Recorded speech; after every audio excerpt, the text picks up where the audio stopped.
Before we get into today's show, let me tell you about the latest deal from Mike Lindell, MyPillow. Once again, the big box stores have canceled their orders simply because they don't agree with Mike Lindell's politics. They don't like it because he supports President Trump. Well, he's going to pass that savings on to you. No more middleman. And boy, does he have some great deals on the Giza Dream sheets and the Percal bed sheets. Listen to this. Giza Dream queen size, normally $139.98. Your wholesale price, $69.99 when you use promo code Joey. King size, only $79.99. The Percal queen size, normally $89.98. Your wholesale price, $29.98 when you use promo code Joey. Just call 1-800-893-4059 or go to mypillow.com. Always use promo code Joey. Free shipping options available. This allotment's not going to last very long. When they're gone, they're gone. mypillow.com. Promo code Joey. Thanks for joining me in the PhD Weight Loss and Nutrition Studios. To lose weight for the last time, visit myphdweightloss.com. Friday is finally here, and boy, do we have a lot to cover as we wrap up another week. U.S. Border Patrol agents had a strong presence outside an anti-Trump rally by California Governor Democrat Gavin Newsom in Los Angeles yesterday. We'll have the details as Newsom turns up the heat on his anti-Trump rhetoric. President Donald Trump is set to meet face-to-face with Russian President Putin in Anchorage, Alaska, and it could be a historic moment as President Putin is said to be ready to strike a deal.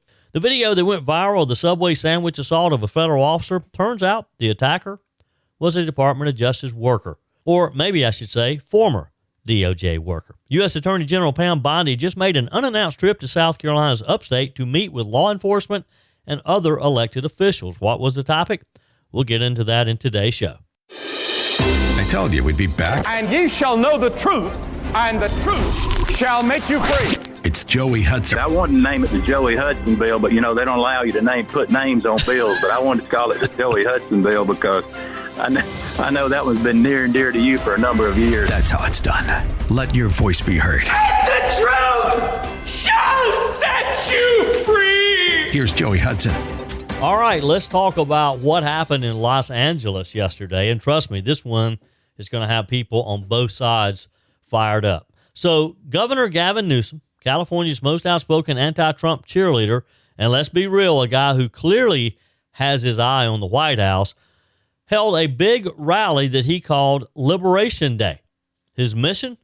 To blast Trump, bash Texas Governor Greg Abbott, and roll out his plan to fight Republican redistricting in Texas.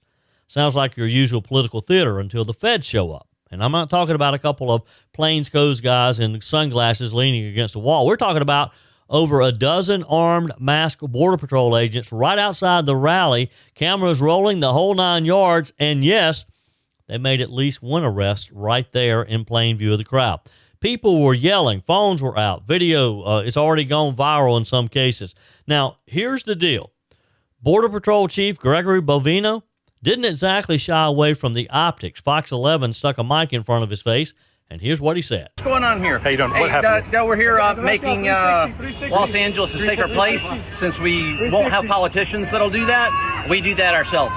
So that's what we're here today. As you can see, already making it a safer place. We're glad to be here, not going anywhere. And the governor's inside right there. I don't know where he's at. He's about 100 feet behind us. Do you have any comment from him or anything? Again, any message? We're making Los Angeles and California a safer place. We're going to continue to do that, and they can take that one to the bank and cash it. Thank you. Thank you, sir. Not very subtle, right? And Governor Newsom, he got nuclear. His office sent out a statement to all the media, including Fox News, all caps like a teenage rage posting. We will not be intimidated by weak little Donald Trump, the criminal president. During the rally itself, Newsom's team was blasting on posts on X primarily, claiming, quote, Trump's private army is illegally on private property. Yes, and with exclamation points. Newsom then got on the stage, and he points out dozens and dozens of ICE agents are outside, he says. He told the crowd that it's no coincidence, said that arrests might be indiscriminate, and warned America to wake up because our streets were being militarized, he said, and due process rights thrown out the window. You think he's a bit dramatic? Now, Here's where we get into the meat of it. If you're on Team Newsom, this looks like political intimidation. Federal agents showing up at your rally to rattle the cages. Now, you heard the guy say he didn't know that Newsom was in the building. We have to take his word for that. Now, if you're on the Trump team, this looks like law enforcement doing its job, arresting someone that they were after and sending a message that sanctuary city status does not mean immunity. The truth? Well, that's going to depend on whether those arrests were tied to legitimate warrants and ongoing investigations, or whether this was time for maximum political impact. And I'll tell you this, in Trump's America, he doesn't mind a little spectacle. In fact, he likes the cameras. He likes the drama. The bigger question, are we okay with law enforcement operations becoming part of the political stage, almost like a stage show? Because if we go down that road, it's going to be used by whoever's in power, red or blue. Now, again, we don't know that's the case. The officer claimed he didn't know that Newsom was in the building. Again, I take his word for that. It does look a little suspicious, though. So here's the question everyone's asking.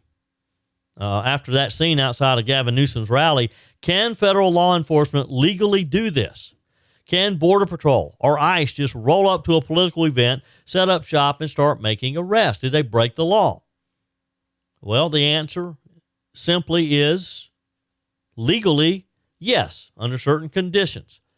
But there are some big caveats. For example, as far as federal jurisdiction, Border Patrol and ICE operate under federal law, not state or local rules. They can arrest people anywhere in the United States if they have probable cause that a person is violating federal immigration laws or other federal crimes. That means if someone at that rally was a target, had an arrest warrant, was flagged in their system, or was suspected of certain crimes, then they can act. They can go in and make the arrest. They don't need the governor's permission. They don't even need to coordinate with local police.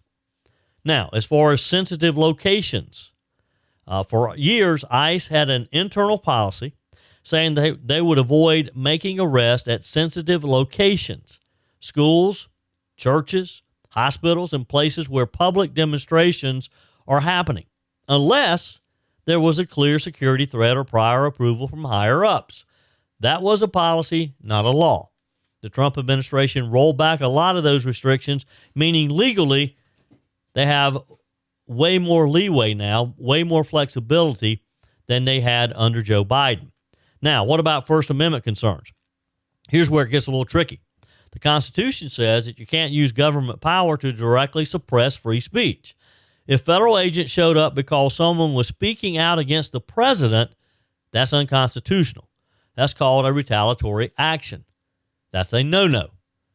But proving that in court is hard. The feds can always say we were here for unrelated law enforcement reasons. Again, that's what the officer said. They had no idea that there was a political rally there. Unless you get an email, a memo, or a whistleblower saying, yep, this was the mess, this was to mess with Newsom, it's probably impossible to prove intent otherwise. And then you get into the federal versus local authority. This is where the politics explode. California is a sanctuary state. Newsom has fought Trump tooth and nail over immigration enforcement. But federal law trumps state law. It's just that simple. If ICE or Border Patrol decides to operate in Los Angeles, as they have been over the last few months, the state can't legally block them. They can refuse to cooperate, but they can't stop them from being there, just like they haven't stopped them over these past few weeks. Now, people talk about, well, this is intimidating, and it was meant to be intimidation. Legally, agents can stand outside of a rally. They can stand there in their uniforms. They can have weapons, as long as they're not physically blocking entry or harassing attendees. Courts have generally ruled that presence alone doesn't violate the First Amendment, unless there's clear evidence it was meant to chill political speech. Now, the Democrats are probably going to try to make that argument. We'll see. Bottom line, if they were there for an actual enforcement operation and had legal grounds, it's within the law. It's just that simple, regardless of what Gavin Newsom wants. If they were there just to spook Newsom and his supporters, maybe a constitutional problem there. But proving it is another story entirely. You got to prove that they had the intent of political persecution or oppression of free speech, or that they were there just to intimidate people. And here's the thing. Once one administration uses the visual of federal agents at an opponent's rally, the other side will remember that playbook. This is how the temperature in politics goes up, and trust in law enforcement can come down if it were to be proven that this was intended to be political pressure, that these agents were out there and had been instructed to be there just to intimidate people who are going to Gavin Newsom's rally. I don't think that's the case, but I think we're probably going to hear more of it over the next few weeks, because that's what Gavin Newsom is going to try to prove, that Trump did this solely to try to intimidate Newsom and his supporters. America is in a health crisis, and by America, not just strangers across the country. It's personal. Me, you, friends, and family. And a major cause? Excess weight. Joey Hudson here. The solution isn't expensive shots like Ozempic. It's learning how to eat and think about food differently, and that's what PhD Weight Loss does. Their clients lose up to a third of their body weight, no drugs, just real food, behavioral coaching, and proven science to turn your body into a fat-burning machine. Sure, you could spend up to $20,000 a year on injections that burn muscle, not fat, and come with risks like pancreatitis or bowel blockages, only to gain it all back. PhD helps your body naturally produce weight loss hormones like GLP-1s. No shortcuts, just results that last. Already on Ozempic? Dr. Ashley Lucas and her team will help you safely transition off and keep losing weight. Let's make America healthy again. Call 864-644-1900. That's 864-644-1900, or visit myphdweightloss.com. All right, I've got something for you here that did not go wall to wall on cable news yesterday, but it's absolutely worth talking about. And if you know how Washington and the Department of Justice work, this is one that has some pretty big implications. We're talking about U.S. Attorney General Pam Bondi, who made an unannounced trip to South Carolina's Upstate yesterday. Wasn't a lot of press releases. There was not a lot of advance notice. She kind of quietly showed up for a few closed-door meetings with a who's who of law enforcement and political figures. And the topics on the table kind of tell you about where federal law enforcement is headed under Trump 2.0. Now, here's the scene. Here's what happened yesterday. Yesterday morning, Attorney General Bondi was spotted at Mama Penn's in Anderson. It's one of those old-school Southern restaurants, comfort food, big breakfasts. She's chatting with the staff. She's taking pictures. No big security parade, just blending in. But make no mistake, she's in town for serious business. A few hours later, she's behind closed doors with South Carolina's Attorney General Alan Wilson, U.S. Attorney for South Carolina Brian Sterling, DEA Deputy Administrator Robert Murphy, FBI agents, sheriffs, police chiefs, and 4 members of Congress, Representative Joe Wilson, Russell Fry, William Timmons, and Representative Sherry Biggs from the 3rd Congressional District. So what was on the agenda? According to Wilson's office, the focus was on improving collaboration between state and federal law enforcement, and they were talking about a lot of hot-button issues. For example, drug trafficking, specifically the fentanyl pipeline that we have going through South Carolina, this I-85 corridor. Human trafficking, same thing. You got the I-85 corridor, easy to go up and down between Charlotte and Atlanta. It's been a top talking point for President Trump and Pam Bondi. Stopping the flow of contraband cell phones into South Carolina's prisons. That's been a major problem for coordinating hits, fraud schemes, you name it. Prisoners don't need to be able to have cell phones. Then you have internet crimes against children. The ICAC task force have been getting more DOJ funding lately and more cooperation. And interestingly, another topic was combating anti-Semitism, according to reports. Now, all of that is on brand for the Trump administration's public safety push. But remember, this meeting wasn't really public. It wasn't necessarily a secret, but they didn't set it up for the public to know that it was taking place. It wasn't a rally. It wasn't even a press conference. This was strategy and networking between the feds, the state attorney general's office, and local law enforcement at its best. And why does that matter? Because Ms. Bondi didn't just show up as attorney general. She's also the woman now running the Washington, D.C. Police Department, courtesy of Trump's emergency federal takeover of law enforcement in the nation's capital last week. Now, that move, as you know, has been setting off some political fireworks in D.C. Mayor Muriel Bowser's calling it an authoritarian push. President Trump saying it's necessary to crush violent crime in the Capitol, and he's got hundreds of National Guard troops, FBI, DEA, ATF, all sweeping into the city under federal control. And who's at the top of that chain? Attorney General Pam Bondi. So while that's unfolding in the Capitol, she's down here in the South, in the Palmetto State, talking about federal-state coordination on law enforcement priorities. Are you kind of starting to see the bigger picture here? I mean, let's talk about the timing and the relationships involved. Ms. Bondi and Alan Wilson go way back. Both were in the Republican Attorneys General Association together for years. They've both been up to D.C. recently for private meetings with Trump at DOJ headquarters, and this isn't the first time that President Trump's AG has done quiet state visits. You may recall in the first term, Jeff Sessions flew into North Charleston for a closed-door talk with Senator Tim Scott about the Charlottesville riots and the Charleston church shooting. These are the kinds of meetings where real coordination happens, not the press-friendly ribbon cuttings, but the strategy huddles. These meetings where they sit down in a closed-door room and they talk things through. The ones where the feds say, here's what we need from you on immigration enforcement, or here's grant money if you prioritize this crime category. And here's how we do this together. Now, immigration enforcement was indeed on the agenda, we're told.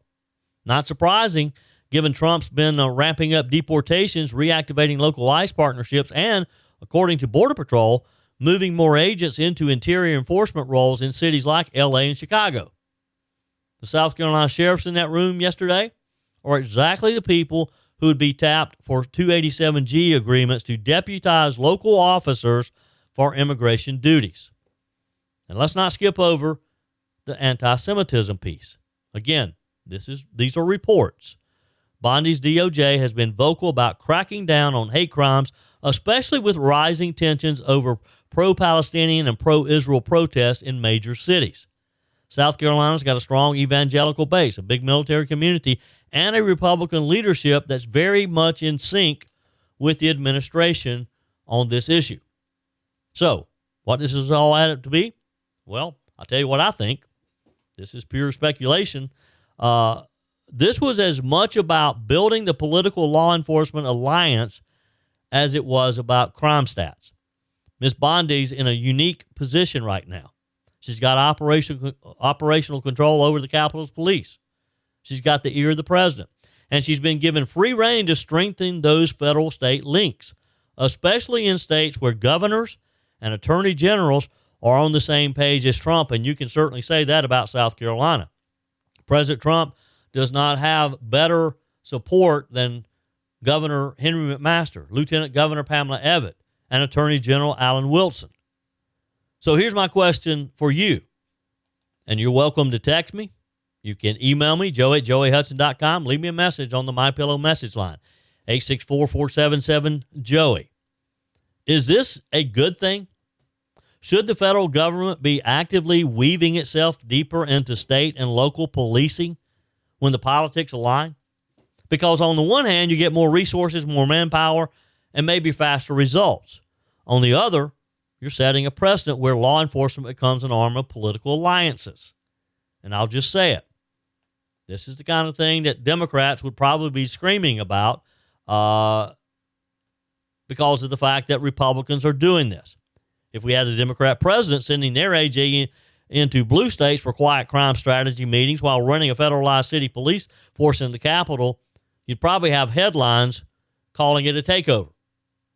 The flip side, Bondi's track record is that she's a loyal soldier for Donald Trump, and Donald Trump supports South Carolina. He's always had a special place in his heart for South Carolina, and I think that's it. He sent his attorney general down here just to see what he can do to help take care of the Palmetto State. Have you seen the video that is now has gone viral of the guy throwing a Subway sandwich at a federal agent. Now, I don't think you're going to hurt anybody hitting them with a Subway sandwich, but you shouldn't do that to a federal agent, period. You don't throw anything at a federal agent. This D.C. dimwit who slung the Subway sandwich at a federal agent on the streets of Capitol earlier this week has now been identified as a now former Justice Department worker. Attorney General Pam Bondi announced yesterday that Sean Charles Dunn, 37, is facing a felony assault charge for the sandwich strike and has been fired from his DOJ role. Bondi declared, "If you touch any law enforcement officer, we will come after you. I just learned that this defendant worked at the Department of Justice. No longer," she wrote in all caps. "Not only is he fired, he has been charged with a felony. This is an example of the deep state we've been up against for 7 months as we work to refocus DOJ," she added. "You will not work in this administration while disrespecting our government and our law enforcement." Now, the story is that Dunn worked as an international affairs specialist in the DOJ, in the criminal division, which handles cases of fugitives abroad and helps foreign countries on extradition matters with their own fugitives, according to the DOJ website.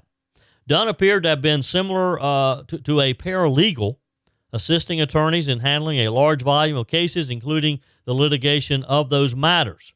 He does not appear to be an attorney, as his name isn't listed in the D.C. Bar's website, according to Fox News. So an attorney for the suspect did not immediately respond to requests for comments, and attempts to contact Dunn directly were unsuccessful, according to Fox News. However, Dunn was allegedly caught on camera, and again, you can find it on any social media site. Just look it up. Just do a quick search of Sean Charles Dunn, and you're going to see him on camera berating a group of federal officers as fascist before lobbing his deli sandwich and hitting a U.S. Customs and Border Protection agent in the chest. He keeps yelling, F you, fascist. Why are you here? I don't want you in my city." He allegedly fumed within inches of an officer's face. This was according to the criminal complaint that was filed. Now, according to the complaint, Dunn successfully attempted to flee on foot, telling a local cop while he was being processed, "I did it. I threw the sandwich."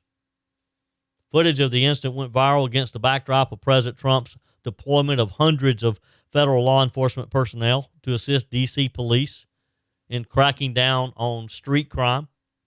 Now, he faces 1 count of assault, resisting or impeding a federal officer, and faces up to 1 year in prison if convicted. The D.C.'s U.S. Attorney, Janine Pirro, said the police are not out there to get pushed around or beat up. He thought it was funny. Well, he doesn't think it's funny today because we charged him with a felony, assault on a police officer. So there, stick your Subway sandwich somewhere else. Now, you'll recall on Monday, and we've talked about this quite a bit this week, President Trump federalized the D.C. Metropolitan Police Department for a 30-day period, and he activated National Guard to patrol the district streets. Since then, hundreds of federal officials have arrested more than 100 suspects, with 23 collared on Monday, 43 on Tuesday, 45 on Wednesday. I don't have the final number from yesterday yet. Trump's crackdown comes after former Department of Government Efficiency employee Edward Coristan, a.k.a. Big Balls, was beaten up while intervening to prevent a carjacking last week. Now, folks, picture this. Washington, D.C. is basically under federal control right now. Hundreds of National Guard troops, FBI, DEA, ATF, the whole alphabet soup of law enforcement swarming the nation's capital. Why? Because President Trump invoked the Home Rule Act to federalize the Metropolitan Police Department. Again, just for 30 days, what he called a breakdown of law and order because of the gangs, the violent juveniles, and a spike in the lethality of crime. And guess what? This isn't just political theater. The numbers are pretty ugly when you look at it. Although D.C. loves to brag about the fact that their overall crime rate is down. But you got to look at what it's compared to. In 2012, D.C. had about 13 homicides per 1,000 serious violent crimes. By 2024 last year, that number had shot up to 57. That's a 341% jump in lethality.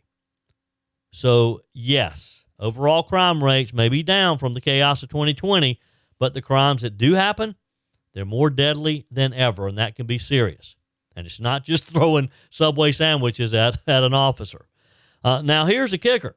While all this is going down, the crackdown, the raise, the arrest, guess where Mayor Muriel Bowser is? She decided to take a little weekend trip, a long weekend to Martha's Vineyard. She left yesterday for what her office calls a family commitment and to pick up her daughter. Now, I'm not saying that mayors can't have personal lives. They can. I get that. But when your city is under a rare federal takeover and National Guard checkpoints are going up in neighborhoods, maybe a trip to the vineyard isn't the best optics right now. Maybe you should stay home and do the business you're elected to do. Ms. Bowser's response to Trump's move, she's calling it an intrusion on our autonomy, an authoritarian push, and telling residents to protect home rule by electing a Democrat House. So you've got the president saying we're taking control to stop the bloodshed, and the mayor saying this is a political coup against D.C. self-governance. Meanwhile, over 100 arrests have already been made in just a few days. So evidently, there was a need there. So here's what's wild.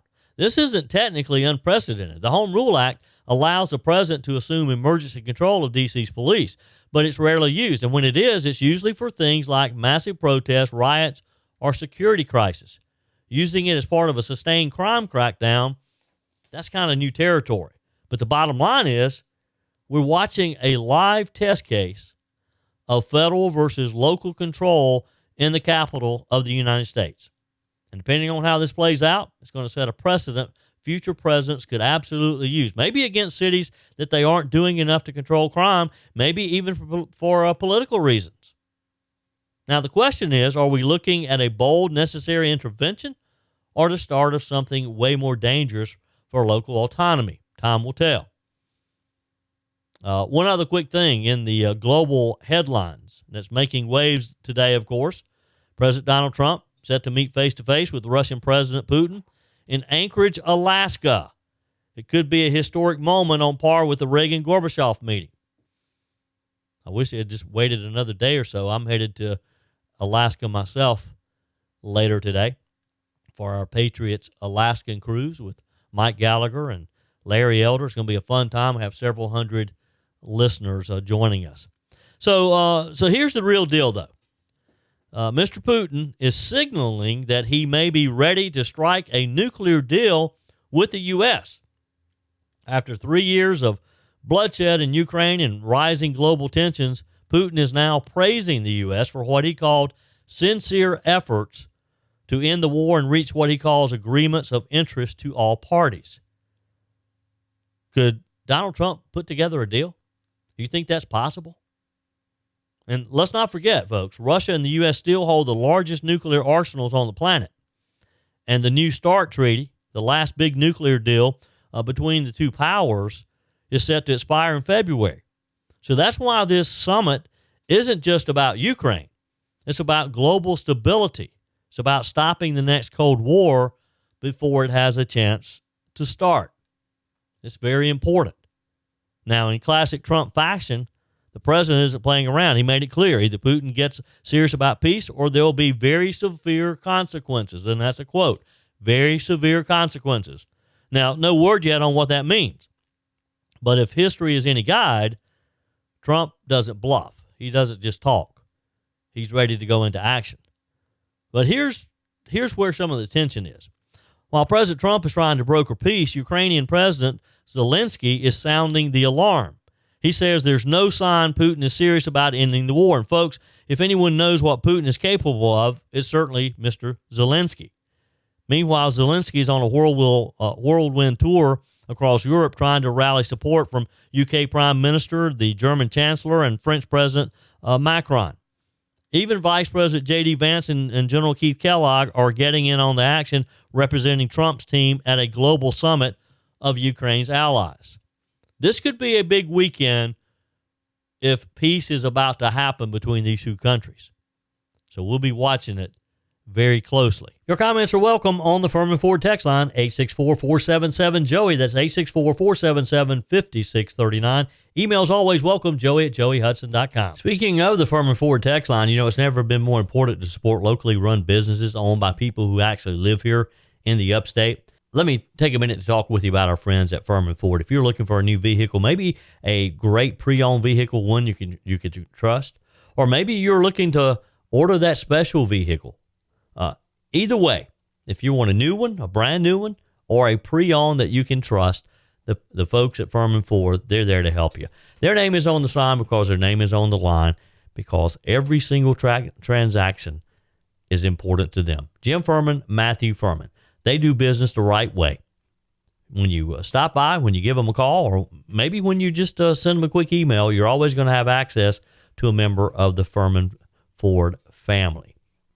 And by the way, they also offer great service, and you're not going to have to wait weeks and weeks to get it done. And you do not have had to purchase your vehicle at Furman Ford. Doesn't even have to be a Ford. They service all makes and models. Visit my friends at Furman Ford online at furmanford.com, furmanford.com. Joining us on our guest line, Lieutenant Governor Pamela Evette. Welcome. How are you? I'm doing great, Joey. I'm a little sad. I'm a little sad because I took my baby and I left him, and I didn't think my heart would break so much. I really didn't. I mean, I thought it's going to be hard, and I've gone through this before, but this time was different. Yeah. And it was. So, I'm just trying to snap myself out of it today because I'm back. Yesterday I was on mom duty all day, didn't take any calls, didn't do anything, and I was just there for Jackson, and today I got to be lieutenant governor again, so I've got to shake out of it, right? Yep. So Jackson is officially a Clemson Tiger now, down at Clemson on the campus, and what a great new journey for him. But yeah, I get it. It's tough for mom and dad to leave them alone. But I'm sure there'll be a lot of FaceTiming and phone calls and texting, and so. I know. Yeah. I know. And like David kept telling me, he's literally 40 minutes away. When he went to St. Joe's, he drove that every day to school. He's only 40 minutes away. But for all you moms out there, I'm feeling it, and I'm keeping all of you in my prayers. So please keep me in yours, because I'm with you. I'm with you. This is going to be a rough next week or two as we get to our new normal. Yeah. Well, it'll be a fun time for all of you, as you'll be going to some Clemson football games and that type of thing. So it will be fun. All right. So politics.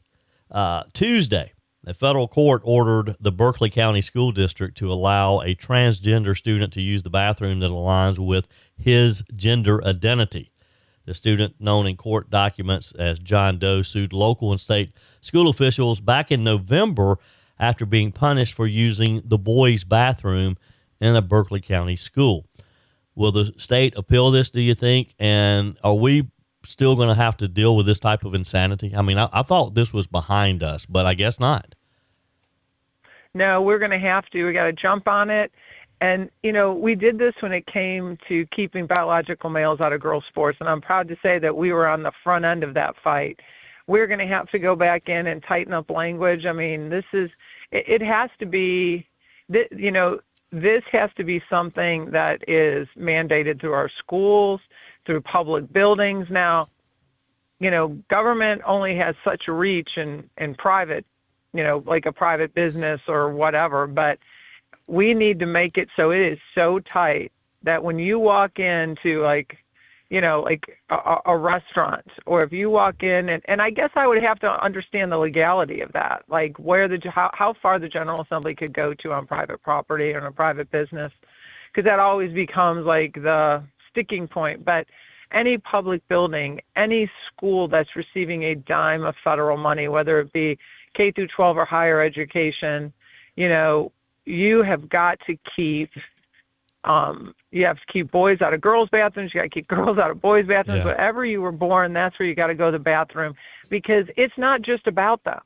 It's about, and this is where this debate, gets to me, Joey, and is we always worry about the one student, right? This is one student, but nobody talks about the thousands of students that are in that school or in that district, or probably hundreds in that school if it's a high school.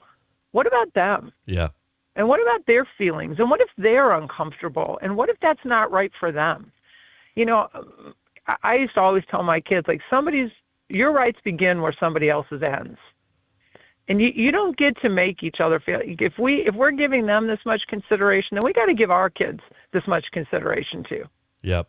Yeah, because you're right. It affects a lot of people other than this young lady who now feels like she's a young man.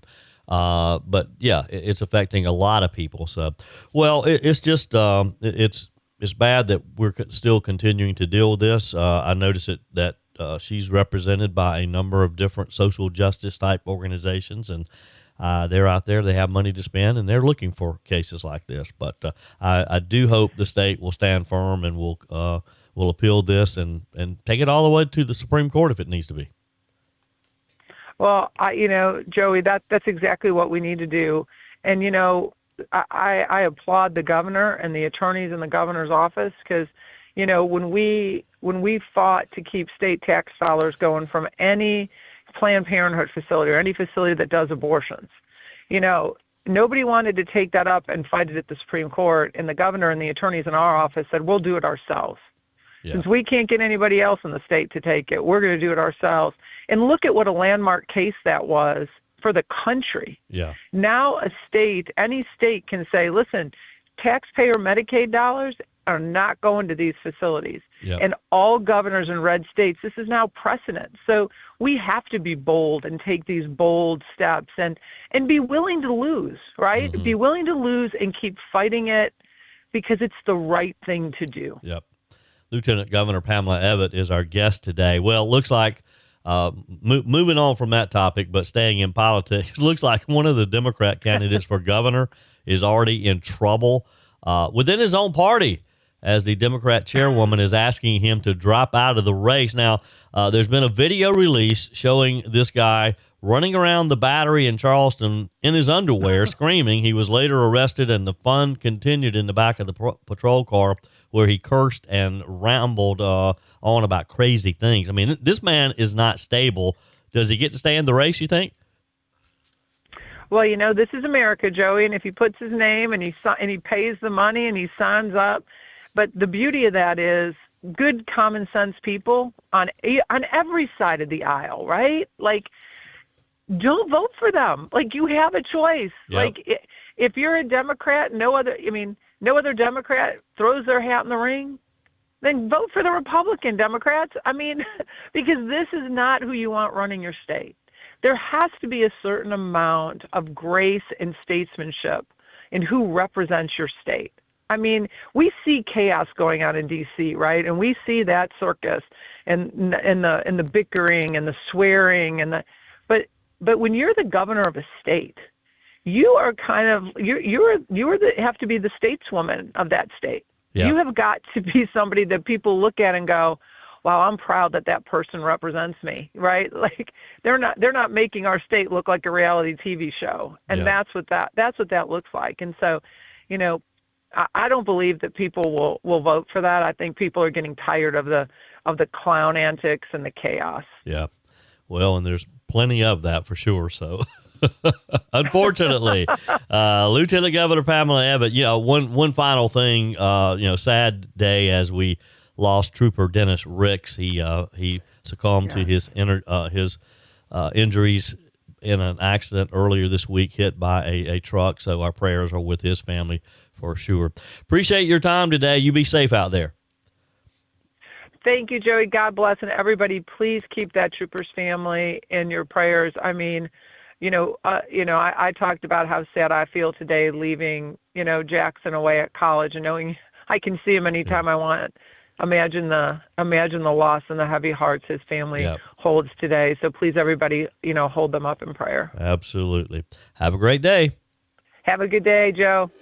That's it for today's edition of Just the Truth. Thanks for joining me in the PhD Weight Loss Studios. To lose weight for the last time, visit myphdweightloss.com. If you haven't joined my mailing list yet, visit my website, joeyhudson.com. Click on the Connect with Joey button so that you can receive our emails and the most up-to-date news. Also, join me on my YouTube channel. Be sure and like, comment, and subscribe. Just search for Joey Hudson. As always, thanks for spending a few minutes of your day with me. Do me a favor and forward this episode to a few friends. Just click on the share button and send to your contacts. We need to build an army of conservatives to win our country back, and we can do that by continuing to share the truth with our friends and family. Keep those comments coming via the Furman Ford text line 864-477-JOEY. Email to joey@joeyhudson.com, and I love your messages on the MyPillow message line. Again, that's 864-477-JOEY, 864-477-5639. Be sure and take advantage of the MyPillow special, just $14.88 on the standard MyPillows when you use promo code Joey. Order online at mypillow.com or call 800-893-4053. We're back again tomorrow and hope you'll plan to join us. Until then, remember, God's got this. He's still in control.